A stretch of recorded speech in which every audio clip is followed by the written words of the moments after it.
अस्सलाम वालेकुम स्टूडेंट्स, आज हम लॉज ऑफ प्रोबेबिलिटी डिस्कस करेंगे। तो इसके रिलेवेंट पहला थ्योरम है, if five is impossible even then probability of five is equal to 0। ठीक है, इम्पॉसिबल इवन वो होता है जिसकी प्रोबेबिलिटी 0 होती है, इनके जो कभी भी इवन नहीं आ सकता। अब इसको हमें प्रूव करना है कि फाइव क्या इम्पॉसिबल इवन है, मीन टू फाइव एक खाली सेट है और खाली सेट की प्रोबेबिलिटी क्या होगी, 0 होगी। तो इसका प्रूफ देखें, since S union five is equal to five, यानी कि एस हमारे पास क्या है, सैंपल स्पेस है, S union five is equal to 5।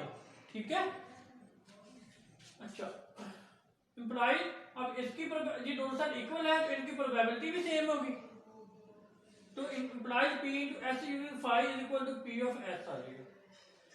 अब ये बेटा बात याद रखिएगा, अगर आपके पास दो इवेंट ए और बी हो, ठीक है, और अगर इनका इंटरसेक्शन जो है वो एम्प्टी हो, ठीक है, तो उस केस में इनकी जो यूनियन की प्रोबेबिलिटी होगी वो आपके पास होगी P of A plus P of B. तो जहां पे बेटा देखें फाइव और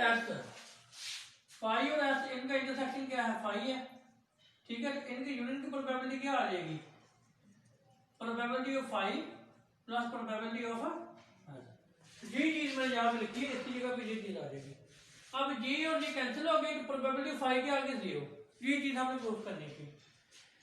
नेक्स्ट थ्योरम है हमारे पास, इसका नाम है law of complementation. Law of complementation इसका क्या मतलब है, इसका मतलब ये है कि अगर आपके पास एक इवेंट ए है, ए क्या है, एक इवेंट है, तो इसके कंप्लीमेंट की जो प्रोबेबिलिटी होगी mean to P into A complement, वो आपके पास आ जाएगी 1 minus probability of A, 1 minus probability of A. अच्छा, अब हमने क्या प्रूव करना है कि ए कंप्लीमेंट की प्रोबेबिलिटी जो है वो इक्वल होगी 1 माइनस प्रोबेबिलिटी ऑफ ए। ठीक है, since A union A complement is equal to 5, ये याद रखिएगा, यहां पे कोई भी आपके पास सेट हो, ए कंप्लीमेंट का मतलब है एस माइनस ए, ठीक है, यानी कि एस क्या है, सैंपल स्पेस, एस में से एक ए को माइनस कर देना, ये ए कंप्लीमेंट आ जाएगा। तो आपके पास जो प्रोबेबिलिटी है, जो ए यूनियन ए कंप्लीमेंट, ये आपके पास एस के इक्वल होता है। ये किसके इक्वल होता है, एस के इक्वल होता है। अच्छा, तो और इन दोनों का ए का और उसकी कंप्लीमेंट का इंटरसेक्शन क्या होता है, 5। ठीक है, तो अब बेटा गौर करें, A union A complement is equal to S. अब ये दोनों साइड इक्वल है, इनकी प्रोबेबिलिटी भी सेम होगी, implies probability of A union A complement is equal to probability of S. अब फिर गौर करें, ए इंटरसेक्शन ए कंप्लीमेंट 5 है, जहां पे मैंने रूल बताया था कि अगर दो इवेंट हो और उनका इंटरसेक्शन 5 हो, उस केस में उनकी यूनियन की प्रोबेबिलिटी क्या आ जाएगी, प्रोबेबिलिटी ऑफ पहला इवेंट प्लस प्रोबेबिलिटी ऑफ दूसरा इवेंट। इसको हम यूज करेंगे, तो इसकी प्रोबेबिलिटी क्या आ जाएगी, P into A union A complement, इसकी प्रोबेबिलिटी आ जाएगी P of A plus P into A complement is equal, और ये नोट कर लें कि एस की प्रोबेबिलिटी हमेशा 1 होती है, क्योंकि 5 की 0 होती है और एस की 1 होती है। ये 1 आ गया। अच्छा, अब यहां से इसको इधर ले जाए तो प्रोबेबिलिटी ऑफ ए कंप्लीमेंट क्या आ जाएगी, 1 माइनस प्रोबेबिलिटी ऑफ ए। तो ये चीज हमने ये प्रूफ करनी थी, तो ये हमारा थ्योरम प्रूफ हो गया। अच्छा, नेक्स्ट हम एग्जांपल करेंगे, अब कोइन मीन एक सिक्का है, ठीक है, वो 2 रुपए का भी हो सकता है, 5 रुपए का भी हो सकता है। A coin is tossed 4 times in succession. A coin is tossed 4 times in succession. इनके एक सिक्के को बेलतरतीब 4 टाइम टॉस किया है। What is the probability that at least one had occurred? अब क्वेश्चन को गौर से समझिए, क्वेश्चन में वो ये कह रहा है कि आपके पास एक कोइन है और आपने कोइन को आपने 4 दफा टॉस किया है। कोइन को कितनी दफा टॉस किया है, 4 दफा। तो आपने ये बताना है कि कम से कम एक दफा हेड आने की प्रोबेबिलिटी क्या है, कम से कम एक दफा हेड आने की प्रोबेबिलिटी क्या है। ठीक है, यानी कि आपके पास एक कॉइन है, ये आपके पास एक कॉइन है, अच्छा, अब आपने इस कॉइन को 4 टाइम टॉस किया है, इसमें कम से कम एक दफा हेड आने की प्रोबेबिलिटी क्या है? ठीक है, अच्छा बेटा गौर कीजिएगा इसके सोल्यूशन में। ये मैंने आपको बताया था कि ये हमारे पास जो सैंपल है ये विद रिप्लेसमेंट है, यानी कि हम एक दफा टॉस करेंगे, अगर हेड आ रहा है तो हम उसको रिमूव नहीं कर रहे, दोबारा वो उसी में है, फिर टॉस करेंगे फिर भी हेड आ सकता है।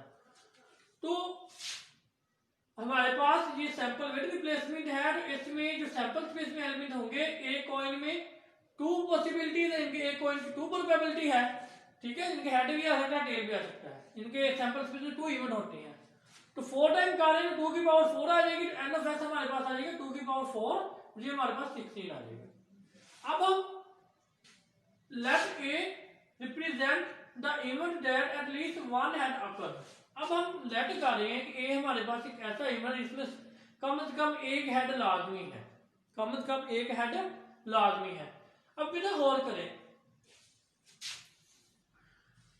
अब ये हमने क्यों लेट किया है, ये हमने क्यों लड़ किया? हमने क्वेश्चन में ये फाइंड करना था कि हमने कि कम से कम एक दफा हेड आने की प्रोबेबिलिटी क्या है। तो हमने जो एक दफा हेड आ रहा है, ठीक है, सैंपल स्पेस में जो कम से कम एक दफा हेड आ रहा है, उस इवेंट को ए का नाम दिया, यानी कि A represent the event that at least one head occur, यानी कि ए वो इवेंट है जिसमें कम से कम एक दफा हेड आ रहा है। अब हमने ये करना है, ए की प्रोबेबिलिटी फाइंड करनी है, दिस इज आवर क्वेश्चन। हमने क्या करना है, ए की प्रोबेबिलिटी फाइंड करनी है। अब बिना गौर करें, कम से कम एक दफा हेड आ रहा है, अगर इस बात को हम कंट्रेरी बोल लें, किसके अगर कंप्लीमेंट के सेंस में बात करें तो कोई हेड नहीं आ रहा, ठीक है, इसके कंप्लीमेंट की अगर हम बात करेंगे तो इसका मतलब क्या है कि A complement is the event that no head occur, यानी कि ए कंप्लीमेंट, वो ए कंप्लीमेंट क्या है, ए का कंप्लीमेंट है। ए कंप्लीमेंट का मतलब क्या है, जहां पर इसमें कोई हेड मौजूद नहीं है। तो जब कोई हेड मौजूद नहीं है तो पहली दफा टॉस किया टेल, दूसरी दफा टेल, तीसरी दफा टेल, चौथी दफा टेल, इसके अलावा कोई और पॉसिबिलिटी नहीं बचती, ठीक है। तो हमारे पास ए कंप्लीमेंट जो एलिमेंट आ जाएंगे, कितने एलिमेंट है, 1 है, एक एलिमेंट है, वो यही है। No probability of A complement is equal to n into A complement over n of s is equal to आ जाएगा, इसमें एक एलिमेंट है और n ऑफ s में 16 एलिमेंट है, 1 over 16 bye law of complementation. Law of complementation क्या है, ये वाला।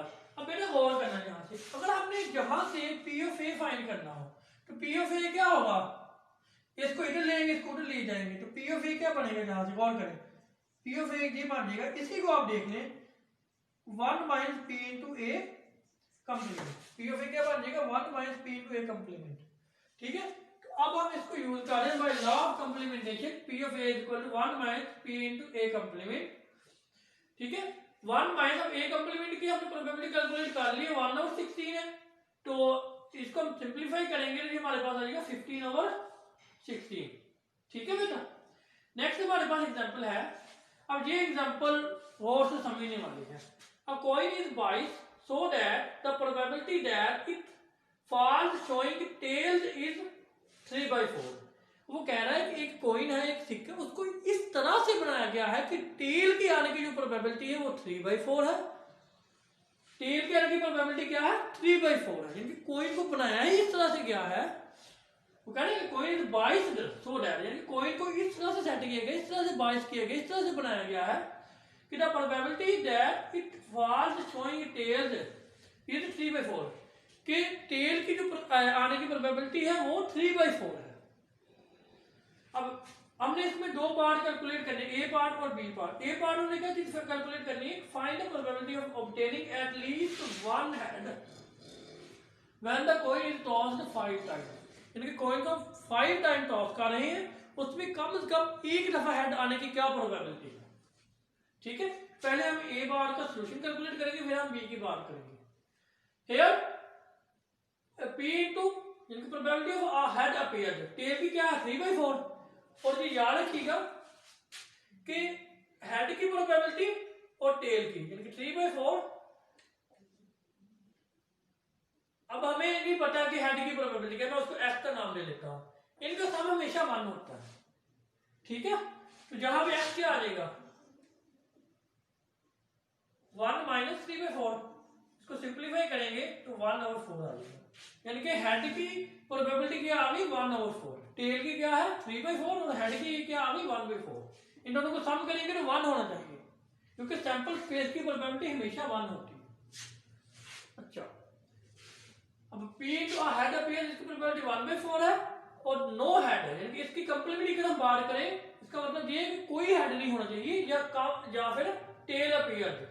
तो टेल अपीयर की प्रोबेबिलिटी क्या है 3/4, यानी कि हेड की प्रोबेबिलिटी हमारे पास तो 1/4 है, टेल की क्या है, टेल की गिवन दी हुई है 3/4, और जहां से हमने हेड की कैलकुलेट की वो हमारे पास 1/4 है।